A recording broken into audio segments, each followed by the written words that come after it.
저희 오늘 읽은 말씀 갖고 영광의 면류관을 얻는 삶, 이런 제목으로 같이 은혜를 나누겠습니다. 저희들이 살아가면서 사람과 사람 사이에 어떤 갈등이 있을 수 있고, 공동체 간의 갈등이 있을 수 있고, 나라 간에 이렇게 갈등이 있는 그런 경우도 있습니다. 그런데 그런 갈등들이 생기는 이유가 있습니다. 하나님은 인간을 자기 형상대로 만드셨습니다. 인격체로 만드셨고요, 하나님의 성품을 부어주셨습니다. 하나님은 사랑이시기에요, 저희 사람들에게 자기의 사랑의 성품을 부어주셨어요. 하나님을 사랑하고 서로 사랑하라고요. 그런데 인간이 범죄하고 그 사랑의 마음을 잃어버립니다. 범죄한 인간이 사랑을 잃어버렸는데요, 그런데 그 대신 그 마음 가운데 찾아온 것이 있는데, 교만과 자기 중심적인 그런 그 마음이에요. 하나님을 사랑하고 또 인간을 사랑하고 서로를 사랑하라고 했는데, 죄로 인해서 자기만 사랑하는 그런 모습이 됩니다. 또 자기를 사랑하니까 자기가 대단해 보여요. 그래서 교만해집니다. 이렇게 교만과 이기적인 마음이 있을 때 일어나는 것이 갈등인데, 그것이 저희 인간들의, 하나님 없는 인간들의 그런 모습입니다. 신앙은 그런데 그런 인간들에게 변화가 일어나는 겁니다. 지난주에 말씀에서 저희가 베드로, 변화된 베드로의 모습을 봤어요. 그 감정의 기복심하고 비교심리, 경쟁심리, 그런 걸로 아주 불안정하던 그런 사람이 아주 안정감 있고 배려감, 사려 깊은 그런 사도로 바뀌어져 있는 것을 저희가 보았습니다. 오늘 말씀은 그렇게 자기도 변화를 경험한 베드로 사도가 자기와 함께 장로된 자들, 그들에게 권면을 해주면서 너희들도 같이 변화돼 가자, 그것을 말씀해 주시는 그런 내용입니다. 두 가지 면에서 변화가 있을 것을 그렇게 얘기하는데요, 2절 보시면은 너희 중에 있는 하나님의 양무리를 치되 부득이함으로 하지 말고 오직 하나님의 뜻을 조차 자원함으로 하며 더러운 일을 위하여 하지 말고 오직 즐거운 뜻으로 하며, 여기 보면은 부득이함, 양무리를 치는데 부득이함으로 하지 말고 더러운 일을 위하여 하지 말라. 두 가지 모습, 부득이함으로 더러운 일을 위해서 하는 그 두 가지 모습이 나와요. 양무리를 맡은 장로로 양무리를 치기는 치는데 별로 하고 싶지 않아요. 그래서 부득이하게 그렇게 합니다. 나에게 도움되는 거 별로 없다, 그래서 맡았으니까는 어쩔 수 없이 그냥 하고 있는 거예요. 이런 마음으로 하면 어떻게 되냐면, 내가 크게 책 잡히지 않을 정도로 그 정도는 해야지, 그런 정도만 이렇게 하게 됩니다. 자기가 힘들고 어렵고 그런 것은 절대로 하지 않으려고 그렇게 돼요. 그렇게 부득이함으로 하지 말고 더러운 일을 위해서 하지 마라. 어떤 이익이 있어요? 사람은요, 자기 중심적이고 이기적이기 때문에 이거 나에게 도움되겠다, 그거 잘합니다. 나에게 이익이 될 것 같으면 하는 거예요. 그런데 그렇게 하지 말라고 합니다. 부득이하지 말고 이익을 위해서 하지 말고 자원함으로 하고 즐거운 뜻으로 해라. 부득이 이익을 위해서 하지 말고 자원함으로 즐거운 뜻을 위해서 하라고 합니다. 이것은 저희들 마음이 바뀌어야 된다, 그것에 대해서 말씀해 줍니다. 저희가 예수님을 믿는 것은 저희들 마음이 바꿔지는 겁니다. 전에 자기중심적이고 이기적이었던 그런 마음이 이제 예수님의 마음으로 바뀌어져 가는 거예요. 그 마음이 바뀌어지는 겁니다. 예수님의 마음은 어떤 마음이십니까? 한 번은 예수님께 야고보와 요한의 어머니가 찾아와서 주의 나라에서 주의 영광 중에 내 아들 하나는 주의 우편에 하나는 주의 좌편에 앉게 해주소서, 그렇게 부탁을 합니다. 예수님의 제자로 내 아들들이 따라갔으니까 특별한 어떤 그 대우를 해달라고 그렇게 한 겁니다. 이거를 듣고 다른 제자들이 막 분개했어요. 그것들이 엄마까지 동원해 갖고 그런 일을 했단 말이야. 그러고서 분개했어요. 그러고 있는 제자들에게 예수님이 하시는 말씀이 있습니다. 마가복음 10장 42절에 예수께서 불러다가 이르시되 이방인의 집권자들이 저희를 임의로 주관하고 대인들이 저희에게 권세를 부리는 줄을 너희가 알거니와 너희 중에는 그렇지 아니하니 너희 중에 누구든지 크고자 하는 자는 너희를 섬기는 자가 되고 너희 중에 누구든지 으뜸이 되고자 하는 자는 모든 사람의 종이 되어야 하리라. 그 다음에 45절은 저희 같이 읽습니다. 시작. 인자에 온 것은 섬김을 받으려 함이 아니라 도리어 섬기려 하고 자기 목숨을 많은 사람의 대속물로 주려 함이니라. 예수님이 내가 온 것은 섬김을 받으려 함이 아니라 섬기러 오셨다고, 내 목숨을 대속물로 주려고 오셨다고 그렇게 말씀하세요. 신앙은 저희들 마음이 바뀌어지는 겁니다.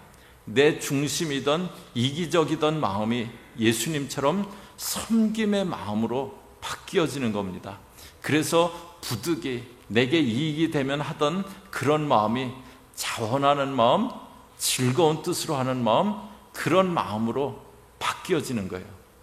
그 다음에 3절에 보면은요, 맡기온 자들에게 주장하는 자세를 하지 말고 오직 약물에 본이 되라. 주장하는 자세가 아니라 약물의 본이 되라고 합니다. 신앙은 마음의 변화가 있는 거고요, 그 다음에 자세히 변화가 있는 겁니다. 저희들 그런 말이 있잖아요. 말하지 않은 것은 사랑이 아니고 표현되지 않은 것은 사랑이 아니다.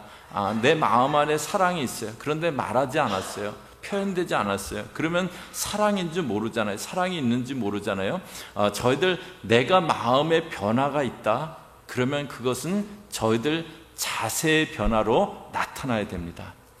그런데 주장하는 자세가 아니고 본이 되라고 하세요. 주장하는 자세는 나는 잘하고 있고 나는 문제가 없고 바뀌어야 될 것은 당신이고 그렇게 생각하는 겁니다. 그러지 말고 그냥 본이 되라고, 나는 아주 잘하고 있고 당신 좀 바뀌어야 되고 그렇게 하지 말고 본이 되라고 합니다. 예수님이 제자들하고 마지막 유월절을 보내시기 위해서 다락방에 들어가셨을 때요, 팔레스타인은 먼지길을 샌들을 싣고 가기 때문에 이렇게 실내에 들어가면 누군가가 발을 씻어줘야 됩니다. 그런데 그곳에 발을 씻어줄 사람이 아무도 없었어요. 누군가가 일어나서 발을 씻겨줘야 되지 않나. 그리고 서로 눈치만 보고 있는 겁니다.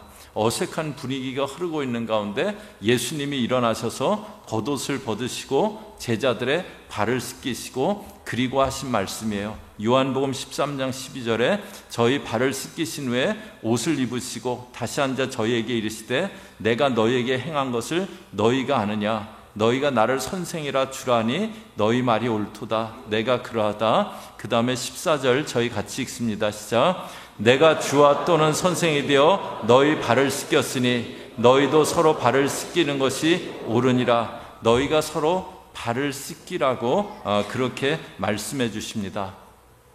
1878년에 영국에서 윌리엄 부스가 구세군을 창설을 했는데 그 구세군의 그 사역들이 막 알려지면서 전 세계에서 뜻있는 젊은이들이 나도 구세군에 동참해서 그런 뜻있는 일을 하고 싶다. 그리고 전 세계에서 젊은이들이 몰려오게 그렇게 됐습니다. 그때 이제 미국에서 나는 성공의 감독이 되겠다. 그걸 꿈꾸던 젊은 목사가 있었어요. 근데 그 목사가 나도 그 구세군과 같은 그런 사역을 해야겠다. 그리고 이제 영국으로 건너가서 그 아주 좋은 조건의 목회지가 있었는데 영국으로 구세군에 조인하러 그렇게 갔답니다. 그런데 윌리엄 부스가 이 미국에서 온 젊은이를 이렇게 받아들여 주려고 선뜻 그러지 않는 거예요. 당신 이렇게 너무 오랫동안 당신이 자신의 주인 되어서 그렇게 살아온 것 같다고. 그러면서 그 구세군들은 이렇게 제복을 입잖아요. 다른 그 구세군들 그 제복의 군화 그거 닦는 일을 하겠다면은 받아들여 주겠다. 그래서 거기까지 갔으니까 어떻게 해요? 그래서 하겠다라고 이제 구세군에 들어갔어요. 근데 이제 그때부터 매일 하는 일이 다른 사람들 신발 닦아주는 거예요. 그걸 닦아주면서 순간순간 그런 생각이 드는 거예요. 아니 내가 신발 닦아주려고 다른 사람들 군화 닦아주려고 그 좋은 조건의 목회지들을 놔두고 이거 왔단 말인가? 막 이렇게 속이 막 끓는 거예요. 그런데 하루에는 환상이 보이는데 예수님께서 무식한 어부들의 발 위로 허리를 굽히시는 그 환상을 주님께서 보여준 거예요. 그때부터 아무 말 없이 구두를 닦기 시작했대요. 그리고 미국에 건너와서 미국 최초의 구세군 사관이 된 세뮤얼 브랭글 목사님이 됩니다. 예수님은 섬기러 오셨습니다. 낮은 자리로 내려오셔서 종이 되셨어요.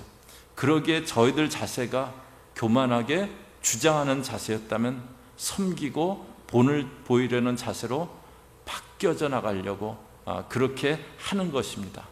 그럴 때 4절에 보시면요, 그리하면 목자장이 나타날 때 시들지 아니하는 영광의 면류관을 얻으리라. 그럴 때 영광의 면류관을 얻게 된다고 합니다. 여기 그런데 목자장은 예수님이세요. 그분은 자신의 생명을 죄인들 위해서 주셨던 분입니다. 제자들의 발을 씻기신 분이십니다. 그 예수님은 저와 여러분도 이제 예수님을 따라가기를 원하세요. 저희 신앙은 뭐냐? 내 마음이 바꿔지는 겁니다.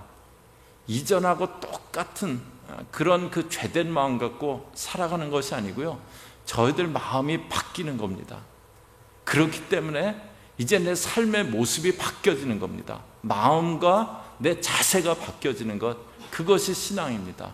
저희가 오늘 성찬식을 하는데요, 저와 여러분 정말 제가 조금이라도 그 예수님의 마음을 갖기 원합니다. 정말 조금이라도 그 섬김의 마음, 사랑의 마음, 그 예수님의 마음 갖기 원합니다. 예수님의 그 삶의 모습 한 자락이라도 닮아가기 원합니다. 정말 그런 마음으로, 그 소원하는 마음으로 같이 성찬을 나눴으면 좋겠고요, 저희가 마음과 자세가 바뀌고 예수님 닮아가면서, 그래서 주 앞에 섰을 때 우리 목자장 되신 예수님께서 저와 여러분에게 영광의 면류관을 주는 복된 삶 되시기를 주의 이름으로 축복합니다. 저희 같이 기도하겠습니다. 하나님 아버지, 저희들 오늘 신앙은 저희들의 마음이 바뀌고 자세가 바뀌는 그것이라는 것을 보았습니다. 예수님 믿고 따라간다고 하지만 마음은 아직도 죄된 마음, 이기적인 마음, 나만 생각하는 그 마음이 많이 있는 것을 고백합니다. 하나님 아버지, 그 마음이 예수님의 사랑의 마음, 섬김의 마음으로 그렇게 바뀌어지기 원합니다. 하나님 아버지, 삶의 자세가 바뀌어질 수 있기 원합니다. 하나님 아버지, 주여 붙잡아 주시고 하나님 아버지 함께하여 주시옵소서. 이제 성찬합니다. 하나님 아버지, 성찬 위에 함께해 주시고 또 저희들 마음 가운데 주님, 이제 제가 예수님의 마음 담기 원합니다. 이제 예수님을 닮아가기 원합니다. 간절한 소망 있는 성찬 되게 축복하여 주시옵소서. 예수님의 이름으로 기도 올리옵나이다. 아멘.